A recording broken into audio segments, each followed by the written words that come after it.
جلس رجل على شاطئ البحر ليلا قبل الفجر، فوجد كيسا مملوءا بالحجارة، فمد يده وأخذ حجرا من هذا الكيس وألقاه في البحر، فأعجبه صوت الحجارة وهي تقذف في البحر، فعاد الكرة مرة أخرى وظل يقذف الحجارة في البحر، لأن صوت الحجارة عندما يسقط في الماء كان يسعد هذا الرجل.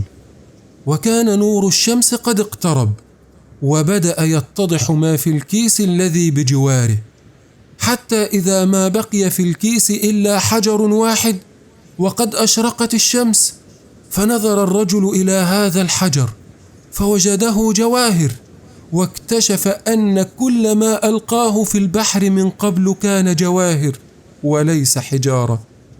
وظل الرجل يقول بنبرة ندم: يا حسرتاه، قد كنت أقذف الجواهر على أنها حجارة لأستمتع بصوتها فقط، والله لو كنت أعلم قيمتها ما فرطت فيها هكذا.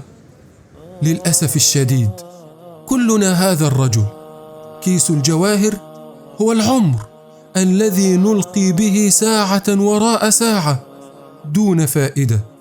صوت الماء هو متاع الدنيا الزائل وشهواتها. ظلام الليل هو الغفلة التي نعيشها. ظهور الفجر هو ظهور الحقيقة، وذلك عند الموت حيث لا رجعة.